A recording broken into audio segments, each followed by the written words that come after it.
Retomamos entonces lo que venimos en las últimas semanas en nuestra escuela dominical, hablando en este caso del cuarto libro que escribió Moisés en el Pentateuco, que es Números, el libro de Números.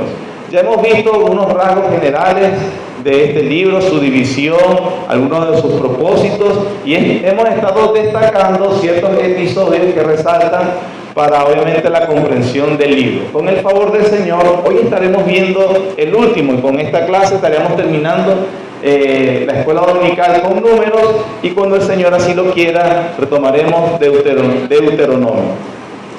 El episodio que estaremos destacando el día de hoy será el de Balaam y Balac. Balaam y Balac. Quiero disculparme porque los dos nombres son muy parecidos. A veces me referiré a Balac y le diré Balaam, y a veces me referiré a Balaam y le diré Balac. Probablemente me confunda porque ya me ha pasado. Entonces usted está atento y comprensivo y dice, no, él quiere decir Balaam y no Balac. Pero de todas maneras intentaré no equivocarme tanto. Sin embargo, es una historia, un episodio muy singular porque también es bien conocido, por ejemplo, que en este episodio hay un asna, una burra que habla. Y también hay muchas dudas sobre, por ejemplo, quién es Balaam verdaderamente. ¿Es un profeta falso? ¿Es un profeta verdadero? ¿Profetizaba verdad? ¿Era mentiroso? ¿Qué dice el Nuevo Testamento? Y el cuidado que debemos tener la iglesia hoy en día precisamente con este tipo de personajes. Ahora, una de las cosas que también vamos a aprender es que esto no fue un caso únicamente en la historia de Israel, precisamente cuando salió del Éxodo. Ha sido la historia de la iglesia, han existido muchos Balaanes, muchos hombres así. Incluso uno de los momentos más importantes en la historia de la iglesia, por ejemplo, la Reforma Protestante, y qué fue lo que lo causó en el siglo XVI, y estaba muy relacionado con el uso del dinero y los bienes materiales, la explotación que estaban teniendo los líderes religiosos, aprovechando sus cargos y la fe ciega de las personas, y le estaban extrayendo su dinero. Las personas realmente estaban bastante cansadas del afán materialista de los papas, los arzobispos, los obispos y los cardenales. No estoy teniendo, tengo mis grandes diferencias, ustedes la saben, con Roma, pero no estoy diciendo algo aquí que nadie sabe, sino que la historia lo constata, la historia universal. Así que no estoy aquí calumniando a nadie, simplemente estoy diciendo acontecimientos. Estos líderes religiosos que sobre todo, mayormente en el siglo XVI, ostentaban los cargos en la iglesia y no precisamente para servir ni a los feligreses ni a Dios, sino que más bien ellos se servían de los feligreses, se servían de sus posiciones para el enriquecimiento personal. Algunas de las prácticas precisamente que se denunciaron y que realmente llevaron a lo que fue la Reforma Protestante es una de las que se llamaban las anatas. ¿Saben qué son las anatas? Las anatas era un impuesto que se le requería a los obispos encargados de cada parroquia, donde entregarían a veces todo el dinero o la mitad de lo que ingresaba en el primer año a la parroquia. Y obviamente así de esta manera Roma, el Vaticano, se aseguraba una buena suma de dinero, de ingresos durante ese año. Otras de los abusos que también se denunció en este tiempo eran lo que llamaban las colocaciones. Las colocaciones eran cambiar a los obispos a los puestos vacantes, y así por medio de las anatas Roma se garantizaba otro ingreso extra. ¿Por qué? Porque supongamos que esta es una parroquia y yo soy el obispo de esta parroquia, entonces cumplí mi primer año, lo cual debía cumplir con ese impuesto. Los obispos lo hacían de manera alegre porque después de ese primer año los demás ingresos eran obviamente para ella. Pero imagínense que cuando se cumplía el año y se llevaba el año y medio, 2 años, de repente llegaba un comunicado: te vamos a cambiar de parroquia porque necesitamos a otro obispo en otra parte. Eso significaba que cuando trasladaban a este obispo a esa otra parroquia, comenzaba otra vez el año para ganar. Entonces, así de esta manera también los papas se garantizaban ese ingreso especial. Otra de las aberraciones fueron las preservaciones. Las preservaciones eran que los papas preservaban para sí o decisión personal los cargos eclesiásticos, y así se aseguraban las mayores entradas de dinero. Aquellos puestos precisamente especiales o donde de alguna manera transitaba mayor dinero, ellos a dedo podían entregarlo a la persona obviamente que les conveniera a ellos. Otra de las aberraciones que se denunciaron fueron las dispensaciones. Las dispensaciones era el pago que podía dar una persona por violar la ley canónica. Por ejemplo, una persona quizás no cumplía con la edad para ostentar un cargo, entonces esta persona lo que hacía era que le pagaba a Roma una dispensación que le permitiera o que no lo hacía culpable de violar esa ley. Otra de las aberraciones denunciadas fue la simonía. La simonía era la venta y compra de cargos eclesiásticos, donde por supuesto se le otorgaba el cargo al mejor postor. Muchas de estas aberraciones son muy conocidas, la historia de los Borgias, los Medici, que eran los banqueros también de la Edad Media, y parte de esas cúpulas y poder económico que se manejaba con la corrupción allí. Otra práctica denunciada era el nepotismo. Nepote en italiano es pariente o sobrino. Se le nombraba a familiares algunos cargos, sobre todo el de cardenal, que eran los que tenían las decisiones. Se dice que un papa inclusive nombró a un sobrino de 14 años de edad para que ostentara el cargo de cardenal. El otro también era el pluralismo. El pluralismo era ocupar más de un cargo simultáneamente. Se dice que el hijo del duque de Lorena ocupó 9 puestos de abad, 9 de obispo, 3 de arzobispo y 1 de cardenal, todos simultáneamente. Y le faltó ser el novio de la madrina. Y el último que podemos destacar, que fue el que denunció más, Martín Lutero, que terminó dando por la Reforma Protestante. De este dato histórico, porque estamos en octubre y apenas dentro de 10 días, si no me equivoco, ya es 20, dentro de 10 días, 11 días, el 31 de octubre, se conmemora el 502 aniversario de la Reforma Protestante. Es un tremendo evento histórico. Bueno, y la indulgencia fue precisamente aquellas cosas que Martín Lutero denunció. ¿En qué consistían las indulgencias? Roma decía que la iglesia tenía la potestad de vender el perdón de los pecados. Ellos afirmaban que la iglesia era la administradora del banco de los méritos, el banco de méritos. Estos méritos los habían logrado, por supuesto, los santos, como por ejemplo el apóstol Pedro, decían ellos, la Virgen María, los apóstoles, los mártires, y algo así consistía en algo así. Tenían tantas buenas obras que le habían alcanzado para ser salvos ellos. Entonces ellos murieron aquí, pero ellos hicieron muchas obras más. Entonces esos méritos humanos para la salvación, la iglesia era la que los tenía, y ella tenía el poder de administrarlos a quienes le pagaran, por supuesto, por los méritos de estas buenas obras de estos santos. Eso técnicamente se llamaba las obras de supererogación.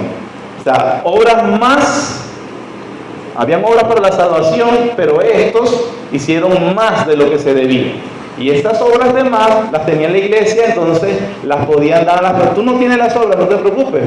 Paga la indulgencia y yo te otorgo los méritos de ese otro santo. Salvación por obra. Le repito, no estoy inventando, usted puede estudiarlo en la historia de la iglesia. Si de alguna manera usted tiene su simpatía con ellos. Estos méritos, horas de méritos, no eran dispensados gratuitamente. Había que pagar.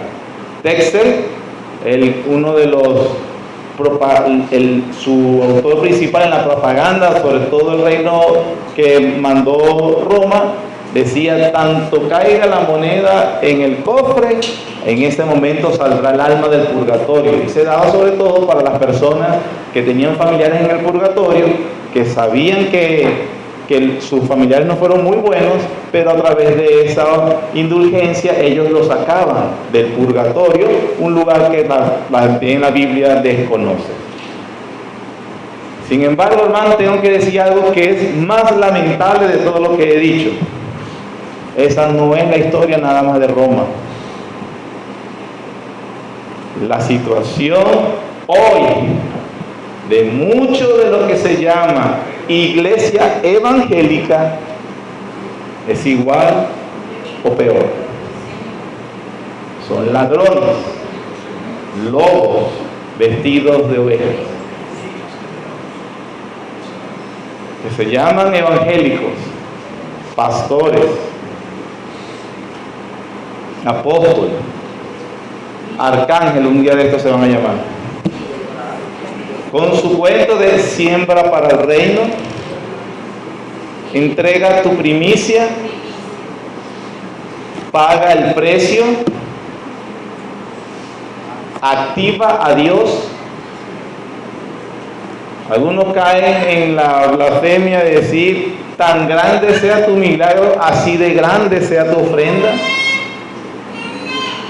Tienes que mover a Dios, como que si el hombre puede mover a Dios a su antojo, o peor aún, le da un papel de mercenario de que él, mire, yo estoy pagando, Dios, ¿dónde está mi milagro? La blasfemia. Y esto no de Roma, de mucho de lo que se dice hoy evangélico. Eso es básicamente en lo que le da la historia del siglo XVI, ¿verdad? Muy general, actualidad, con lo que vamos a aprender hoy de Balaam y Balac. Números 22. Vamos a leer los primeros versículos 1 al 8. La historia de Balac y Balaam son 3 capítulos. No lo vamos a leer todo, vamos a leer destacar algunas cosas. Partieron entonces, versículo 1 del capítulo 22 de Números. Partieron los hijos de Israel y acamparon en los campos de Moab, junto al Jordán, frente a Jericó. Y vio Balac, hijo de Zippor, todo lo que Israel había hecho al amorreo. Moab tuvo gran temor a causa del pueblo, porque eran muchos, y se angustió Moab a causa de los hijos de Israel.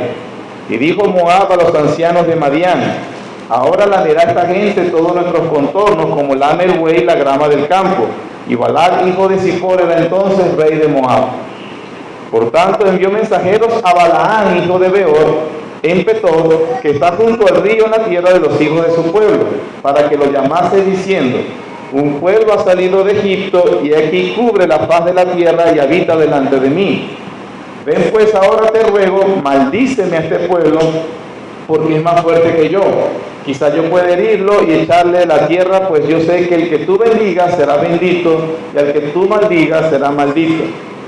Fueron los ancianos de Moab y los ancianos de Madián con las dádivas de adivinación en su mano, y llegaron a Balaam y le dijeron las palabras de Balac. Él les dijo: reposad aquí esta noche, y yo os daré respuesta según Jehová me hablare. Así los príncipes de Moab se quedaron con Balaam.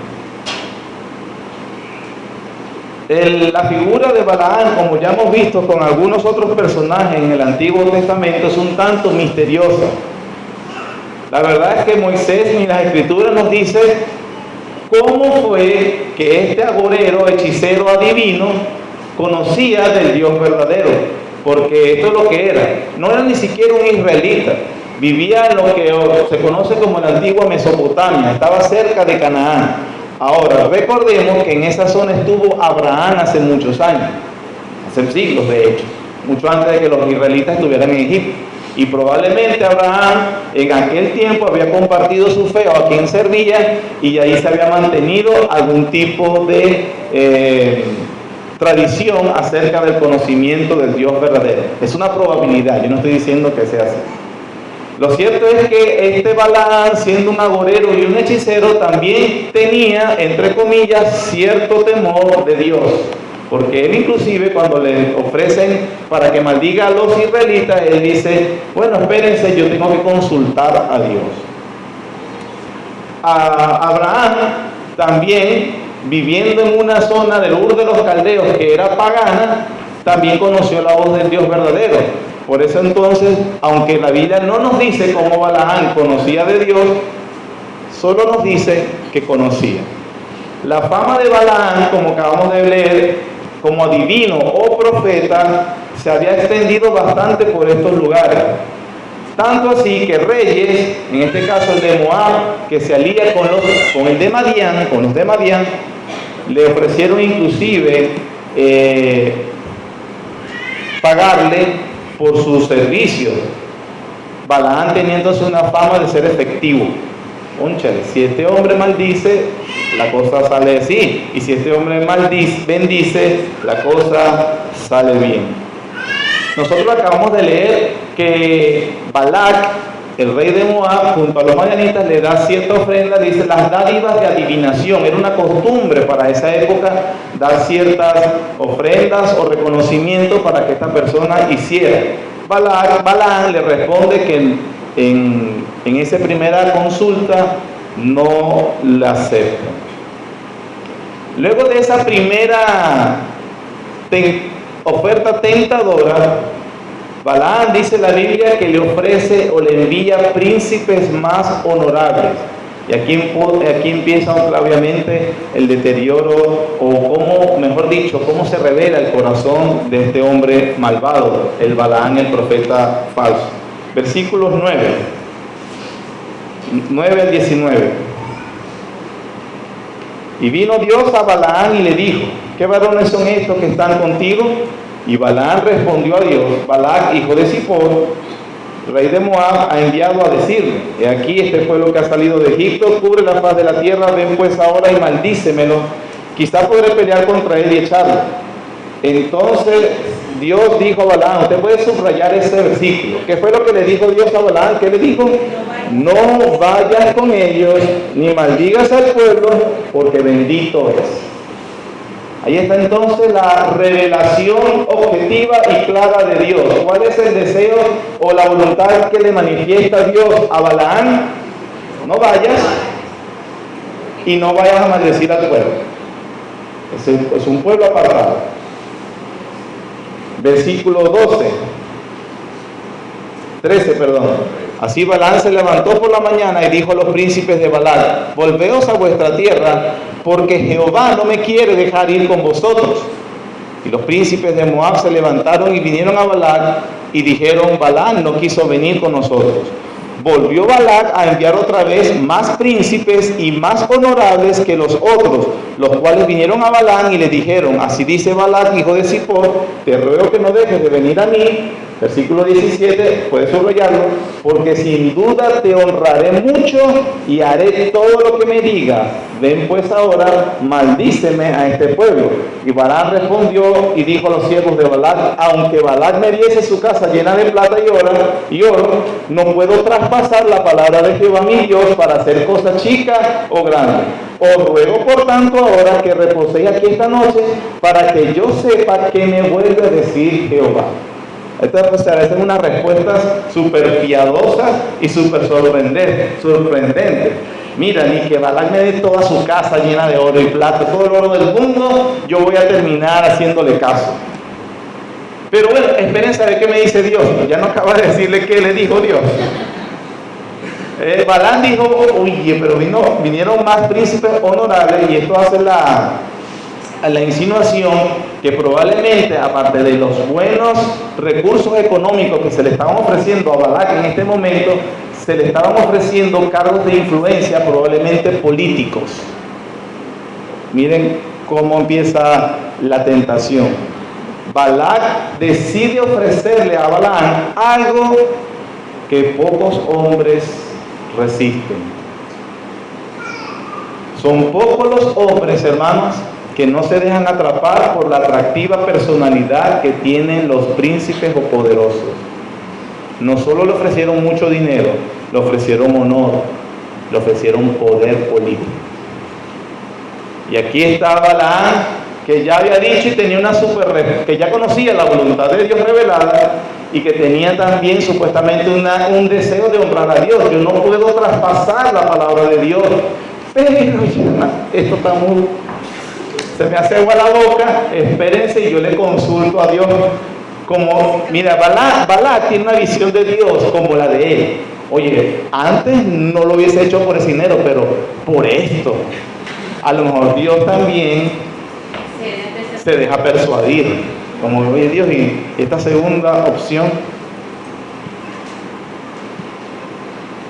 Ahora, vean esta parte para explicarlo. Versículo 20 al 22. Y vino Dios a Balaam de noche y le dijo: si vinieron para llamarte estos hombres, levántate y vete con ellos, pero harás lo que yo te diga. Versículo 21. Así Balaam se levantó por la mañana y enalbardó su asna y fue con los príncipes de Moab. Y la ira de Dios se encendió porque él iba. Y uno dice, ya va, pero Dios le dio permiso y ahora se le enciende la ira, ahora se molesta con él porque va. El ángel de Jehová se puso en el camino por adversario suyo, iba pues él montado sobre su asna y con él 2 criados suyos.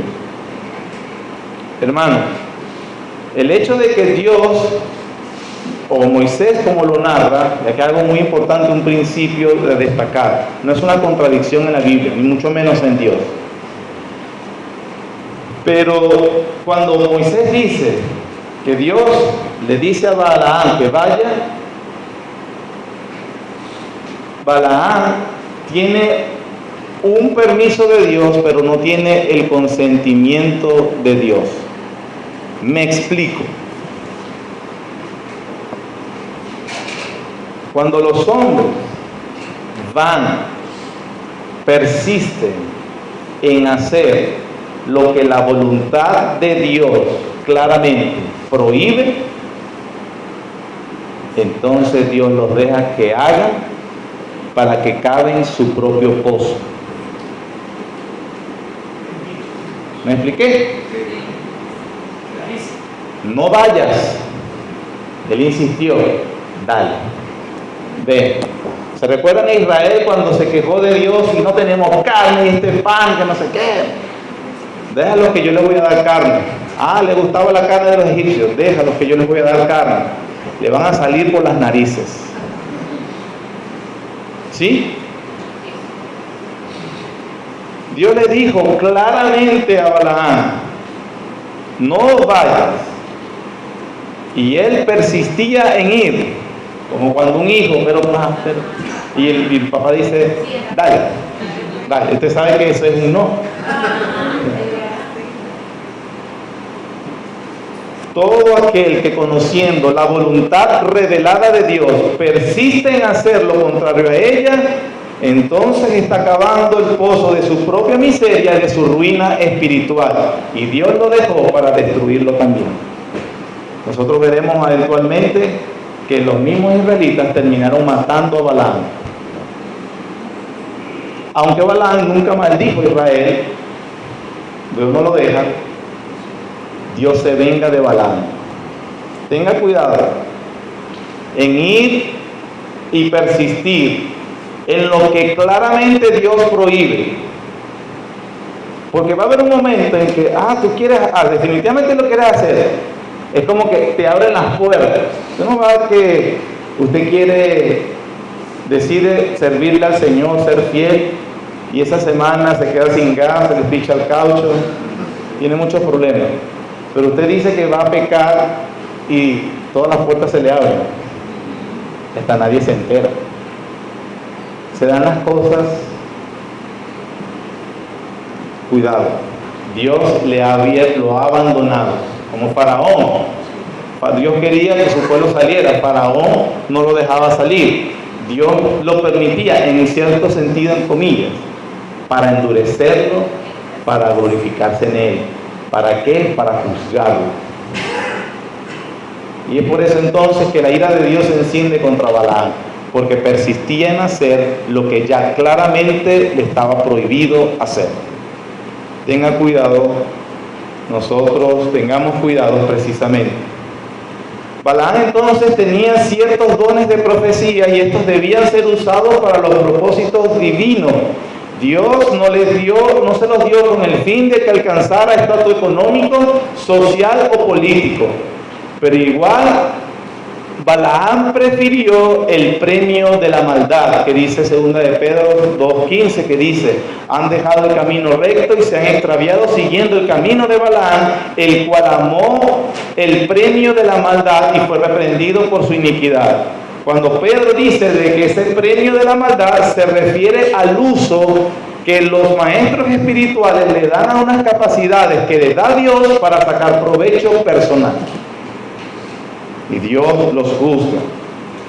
De Balaam, hermanos, no se nos dice que estaba pasando por una situación difícil.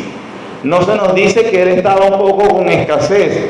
Simplemente se le despertó la codicia y la avaricia que había en su corazón. Y él simplemente vio allí una oportunidad para sacar provecho económico, poder, renombre y poder político. Es un gran pecado usar los dones que Dios da para el provecho personal. Dios los castigará con el furor de su ira, porque su palabra es clara, como por ejemplo cuando el Señor dice en Mateo 10:8, de gracia recibiste, dad de gracia. Lamentablemente esa situación no fue única tampoco en Balaam, allá en Éxodo, cuando Israel iba en el peregrinaje. Se repitió mucho en la historia de Israel. Vamos a Isaías capítulo 56.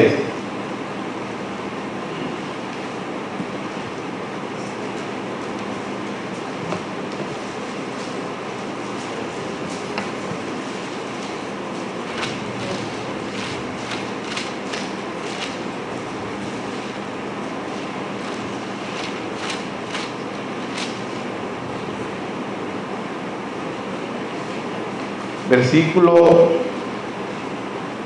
10 al 11. Hablando Dios, profetizando contra los pastores infieles de Israel, dice, versículo 10: sus atalayas son ciegos, todos ellos ignorantes, todos ellos perros mudos, no pueden ladrar, soñolientos, echados, aman el dormir.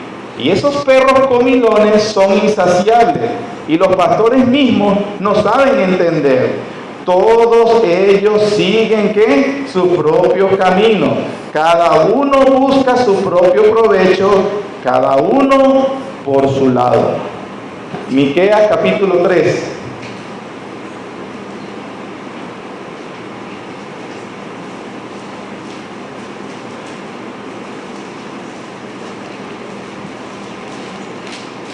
Está Amós, Abdías, Jonás, Miqueas.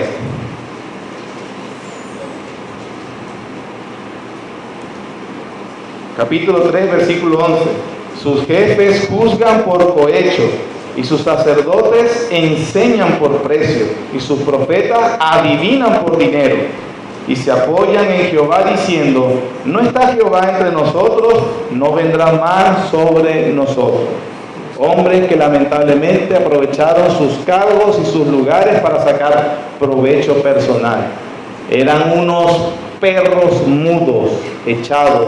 No lo dije yo, le está diciendo Isaías, usted lo acaba de leer. Eran personas que eran unos avariciosos que sacaban provecho de las personas. Hay algunos otros detalles que quisiera destacar, pero el tiempo realmente ha avanzado. Pero es interesante y cosas que habla de la ceguera de Balaam.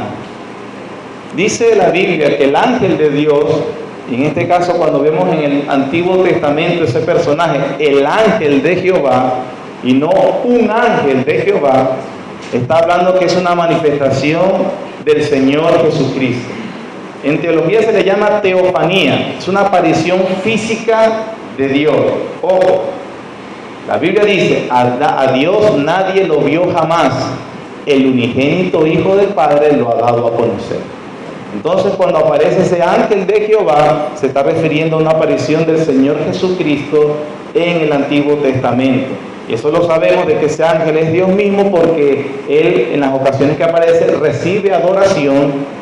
También, por ejemplo, cuando conversa con Balaam en el capítulo 2, versículo 21 al 33, cuando habla del asna, dice, tu camino es perverso delante de mí, y también le habla acerca de los juicios que él mismo le iba a hacer.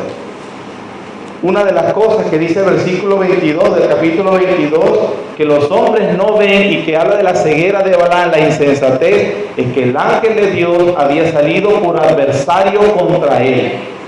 Dios está en contra de todos los hombres que pecan, y más de los que pecan aprovechándose de la religión. Por supuesto, la historia singular después, hay muchos datos, hermanos, voy a avanzar sobre el asna que habla. Pero lo único que nos muestra esto es que Dios utiliza circunstancias para nosotros extrañas. Como Jonás lo tragó un pez, el mar se abrió en dos y pasaron por seco. Pero Dios, que es todopoderoso, utiliza los medios, porque Él es todopoderoso, obra a través de medios, contra los medios o sin medios, y Él puede obrar. Así como también, siendo esto un agorero, adivino, hechicero, malvado, profetizó palabra de Dios verdadera.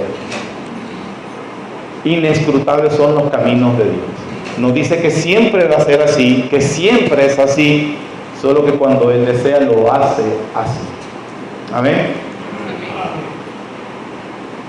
Veamos rápidamente las profecías de Balaam. Vamos a ver dos sobre todo, y vamos a ver algunos casos particulares. Capítulo 23, versículos 7 al 10, es la primera profecía. Dice así: y él tomó su parábola y dijo, de Aram me trajo Balac, rey de Moab, de los montes del oriente. Ven, maldíceme a Jacob, y ven, execra a Israel. ¿Por qué maldeciré yo al que Dios no maldijo? ¿Y por qué he de execrar al que Jehová no ha execrado? Porque de las cumbres de las peñas lo veré, y desde los collados lo miraré. He aquí un pueblo que habitará confiado, y no será contado entre las naciones. ¿Quién contará el polvo de Jacob, o el número de la cuarta parte de Israel? Muera yo la muerte de los impíos. Una de las palabras clave acá de esta primera profecía es la palabra execrar, que significa condenar o maldecir como algo sagrado. Es decir, Balaam tenía aparentemente ese poder. Sin embargo, el versículo 10 nos dice de cómo es la ceguera de este profeta. Muera yo la muerte de los rectos, dice él. El falso profeta, mis hermanos, puede saber la diferencia entre lo bueno y lo malo, y al mismo tiempo no hacer lo necesario para tener el destino de los rectos. Son personas, los falsos maestros y falsos profetas como Balaam, que saben la palabra de Dios, hablan la palabra de Dios, y al mismo tiempo permanecen incrédulos. Son malvados e impíos. George Whitefield, uno de los padres del avivamiento del siglo XVIII en Inglaterra, llegó a decir acerca de la iglesia lo siguiente, y esto debe llenarnos de temor: la desgracia del cristianismo es la gran cantidad de pastores inconversos. Hombres que están supuestamente, que conocen la palabra de Dios y que deberían reflejar precisamente la transformación que tiene la palabra de Dios, y ellos mismos están perdidos. Balaam es un ejemplo de él. Lo que acabamos de leer es una profecía verdadera, pero él no la cree, y él la está diciendo. Esto es característica de falsos profetas y también de falsos cristianos. Saben que hay un camino recto y no andan en él. Saben que hay un camino recto y usted sabe que no andan en él. Pasamos a la segunda profecía, versículos 18 al 24. Entonces él tomó su parábola y dijo: Balac, levántate y oye, escucha mis palabras, hijo de Zippor. Dios no es hombre para que mienta, ni hijo de hombre para que se arrepienta. Él dijo y no hará, habló y no lo ejecutará. He aquí he recibido orden de bendecir. Él dio bendición y no podré revocarla. No ha notado iniquidad en Jacob, ni ha visto perversidad en Israel. Jehová su Dios está con él, y júbilo de rey en él. Dios lo ha sacado de Egipto, tiene fuerzas como de búfalo, porque contra Jacob no hay agüero, ni adivinación contra Israel. Como ahora será dicho de Jacob y de Israel lo que ha hecho Dios. Y aquí el pueblo que como león se levantará y como león se erguirá, no desechará hasta que devore la presa y beba la sangre de los muertos. Si Balac estaba preocupado por Israel, ahora imagínense cómo está después de esta profecía. Ella es como un león que se va a erguir y no se echará hasta que devore sus adversarios. Seguramente Balac está enojado. Pero también aquí una vez más Balaam pronunciando palabras que él mismo no cree. En el versículo 19 dice: aquí Dios habló y no va a hacerlo. Y uno puede preguntarle a Balaam, si sabes que Dios no los va a maldecir, porque si te dijo que no fuera con ellos, ¿por qué tú persistes en seguir con Balaam? ¿Por qué tú hiciste buscando oportunidad a ver si Dios te da un permiso para tener eso? El hombre, por su codicia, fue nublado su razonamiento. Él sabía que Dios es inmutable porque lo acaba de decir, pero sigue insistiendo a ver si Dios cambia de opinión. Y él sabe que Él es inmutable. Vean este versículo destacable, hermano. Versículo 21. No ha notado iniquidad en Jacob, ni ha visto perversidad en Israel. Jehová su Dios está con él y júbilo de rey en él. No ha visto iniquidad en Jacob. Ustedes, los que vienen con la serie del espejo dominical, saben cómo se comportó este pueblo por todo su peregrinar en Egipto. Si algo fue destacable es que pecaban bastante, ¿sí? Pero Dios dice de él, no le ha visto iniquidad. Mis hermanos, he aquí una ilustración de la Biblia, del Antiguo Testamento, de lo que es la doctrina de la justificación por la fe. Dios ve a su pueblo a través del Mesías. Y así nos mira a nosotros. Romanos 5:1. Justificados pues por la fe, tenemos paz para con Dios por medio de nuestro Señor Jesucristo. No ve iniquidad a los que están en Jesús. A los que están en Jesús. Otro versículo para destacar de esta profecía, podríamos destacar más, pero como le dije del tiempo, es algo importante y quería decirlo por nuestro contexto venezolano.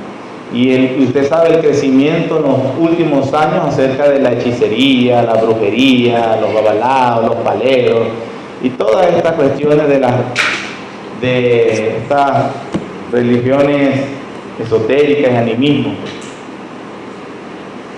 Dios, Balac usó todos los recursos que tenía disponibles para tratar de maldecir a Israel a través de Balaam. Balaam, por la codicia y de querer agarrar eso, también procuraba maldecir. ¿Y qué le dice Dios? Contra Jacob no hay agüero, ni adivinación contra Israel. No importa entonces lo que quiera el enemigo, no lo puede hacer. Hermanos, yo digo esto porque lamentablemente me he conseguido con cristianos, a veces con desconocimiento, y con esta cuestión del crecimiento de la brujería en nuestro país, que son temerosos. Es que al lado de mi casa hay un brujo, al frente de mi negocio, un compañero de trabajo, y si me hizo un trabajo, y si me hizo esto o lo otro. Hermanos, Si usted tiene temor para eso, por ignorancia, le quiero decir algo con el amor del Señor. Si usted es cristiano, arrepiéntase de ese pecado, porque eso indica que usted no cree en un Salvador todopoderoso.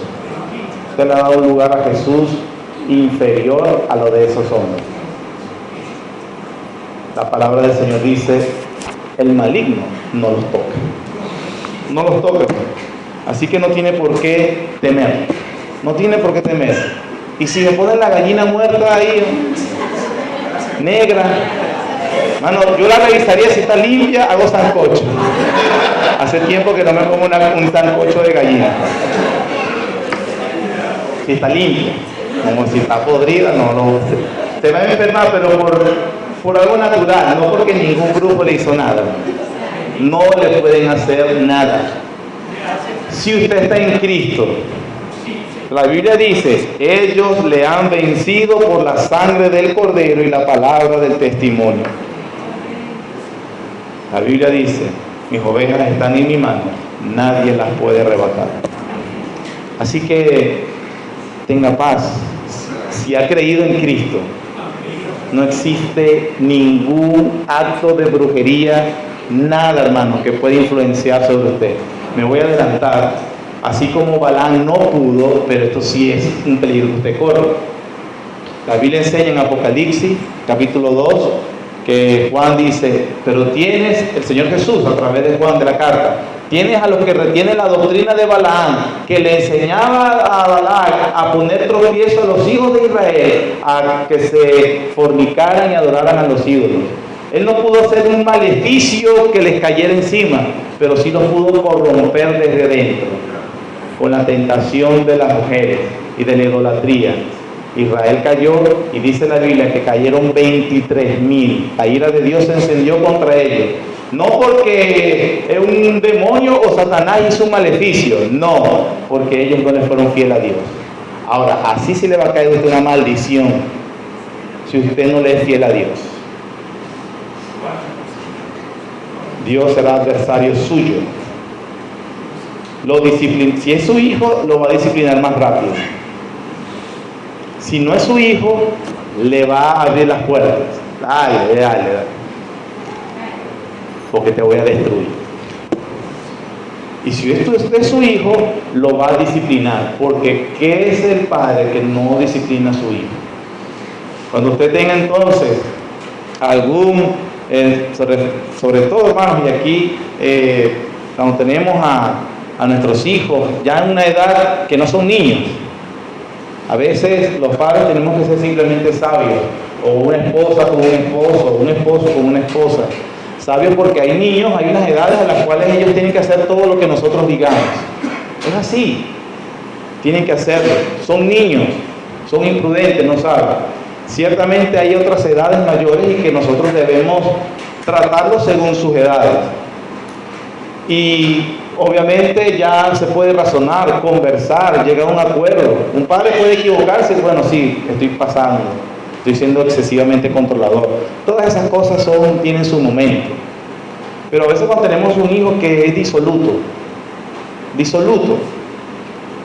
que no me interesan las reglas, yo quiero hacer lo que quiero, no me interesa lo que aprendí, ya se pone en esa situación. Como padre no puede, ya la correa a veces serán más fuertes que nosotros mismos. Ya trabajarán y se sostendrán, por ejemplo, y quieren hacer lo que quieren. Hermano, yo lo que le recomiendo es: ore por su hijo, por su hija, pero dígale la verdad: te amo con todo mi corazón, pero estás claro que la maldición de Dios está sobre tu vida. Nunca serás feliz. Llorarás y sufrirás porque has abandonado el pacto de tu Dios. Pero también recuerda que cuando eso pasa, yo estoy aquí, yo soy tu papá, yo soy tu mamá, pero debes abandonar esa vida. Es triste, es muy duro, no quisiéramos. Yo veo mis hijos de 11 y 9 años y yo simplemente pienso que va a haber un momento donde van a estar grandes. Ruego a Dios que la conversión les llegue antes de ese tiempo, cuando ya tengan la fuerza y la capacidad de tomar decisiones por sí mismos. Y ruego a Dios que obviamente me teman, y un momento, ahorita tengo más fuerza y los puedo obligar. Saco un bate, todavía me tienen miedo, todavía puedo pelar los ojos y tiemblan. Hay un momento que ya no les dará miedo, yo sé eso, pero espero que el Señor los salve antes de que llegue esa edad. Y si no, tendré que cumplir lo que le acabo de decir. Hijo, la maldición de Dios está sobre tu vida si sigues con esa necedad. Tendrás que ir, que el Señor te guarde.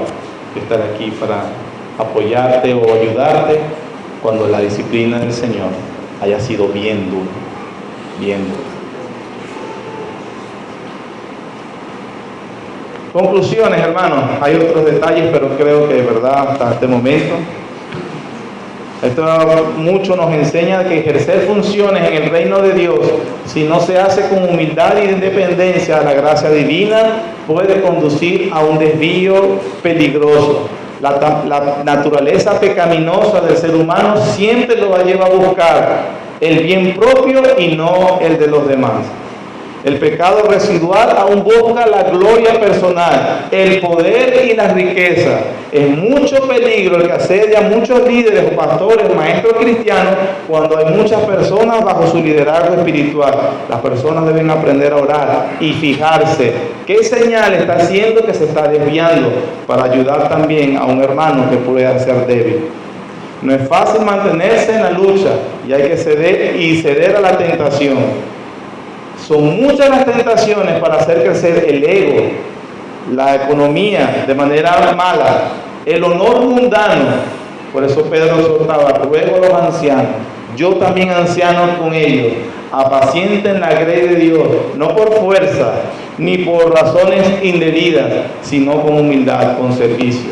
Las iglesias deben tener mucho cuidado cuando escogen a un hombre para el pastorado. Debe cerciorarse que él cumpla verdaderamente lo que Dios dice. Por ejemplo, en 1 Timoteo 3:3, que dice que ese hombre no debe ser avaro, no debe ser codicioso de ganancias deshonestas, sino que debe ser amable, apacible, apto para enseñar.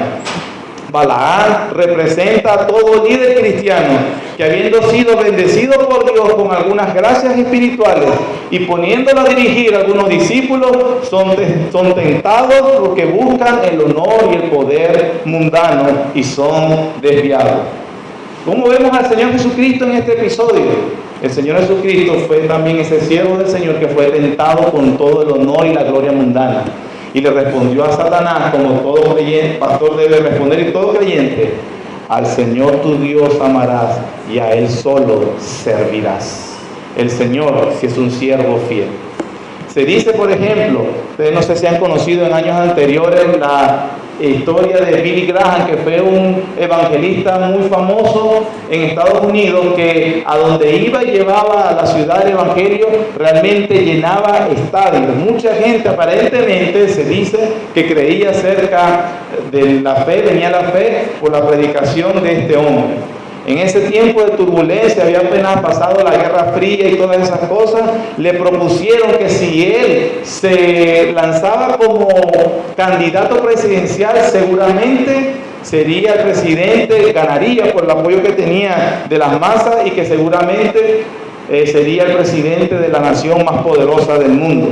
Se dice que su respuesta fue: el Señor me ha llamado al honroso ministerio de ser un evangelista.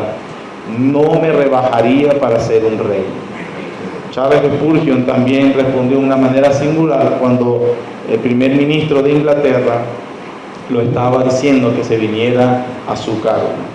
Hermano, en la Biblia tenemos muchos ejemplos de hombres que despreciaron el reconocimiento mundano para mantenerse firmes en el llamado y fidelidad al Señor. Por ejemplo, Eliseo, cuando Naamán le quiso dar su riqueza por haber sido sanado, Eliseo le dijo no.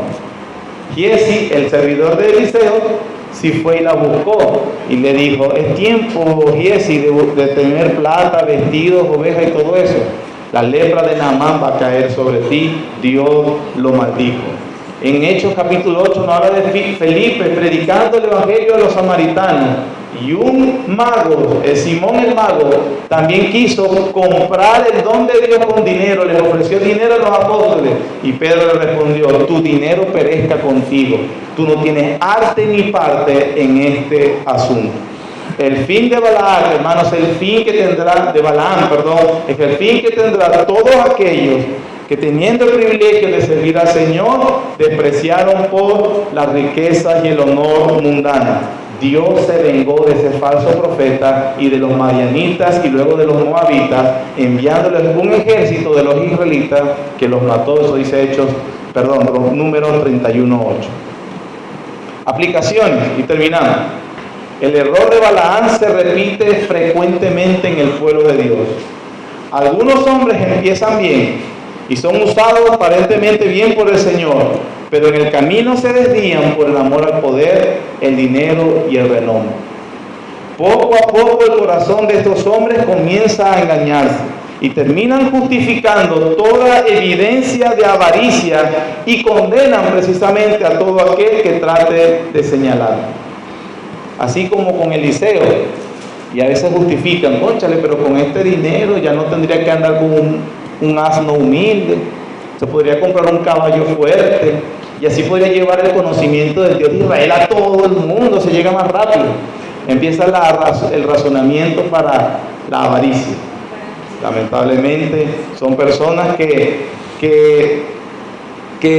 a pesar, y aquí tengo cuidado, algunas personas pueden contar con cierta abundancia económica, y hemos dicho antes que en sí eso no es malo, y otros no tanto, son más escasos. Pero lo que dice la Biblia es que un hombre de Dios debe ser modesto, debe ser alejado de toda excentricidad. Se conoce la historia de hombres que tienen, o de falsos pastores, que llegan en helicóptero, aviones privados, tienen yates, propiedades de inmensas de riquezas, o sea, tienen la vida. Exacto, tienen algún tipo de fijación con las marcas, con lo más caro todo el tiempo. Sus vidas parecen más la de un narcotraficante que la de un siervo de Dios. Tienen guardaespaldas armados. Y bueno, y una serie de tantas cosas que lamentablemente han explotado, manipulado, robado, estafado, aprovechado y lo que es peor, han traído oprobio al nombre de Cristo. Dios se va a vengar. También nos dice, hermanos, esta historia de Balaam, que no debemos ser ingenuos porque alguna persona pueda mostrar cierta habilidad con las palabras, con montar un show o con inclusive mostrar poderes sobrenaturales. Señor, Señor, profetizamos y echamos fuera demonios en tu nombre. Yo les diré: nunca yo los conocí. Moisés advirtió precisamente a la iglesia del Antiguo Testamento cuando le dijo: cuando apareciere profeta falso y aún se cumpliere lo que él dijere, no vaya tras él, porque él te está tratando de desviar de la doctrina correcta. La señal a veces, entonces, hermano, de estos hombres es precisamente que desvían de la fe y de la palabra de Dios. Y a pesar de que una persona pueda mostrar capacidades y poderes asombrosos, no significa que estamos delante de un siervo de Dios. No significa. Por lo general estos hombres son abusadores, tramposos, ladrones, aprovechadores. ¿Cuáles son las características de este tipo de hombres? Por lo general usan la difamación y la intimidación. Son manipuladores profesionales. Ejercen un poder total sobre los congregantes. Son egocéntricos, todo debe girar alrededor de ellos, todo me lo tienen que decir, todo me tienen que preguntar, todo tengo que hacerlo yo. Hacen presión grupal sobre aquellos que de alguna manera se están alejando, y entonces comienzan a difamar a esa persona para que los demás no le sigan. Murmuran contra el que ya no es tan fiel, lo difaman y lo desacreditan. Manipulan emocionalmente. Te vas, yo pensé que éramos amigos.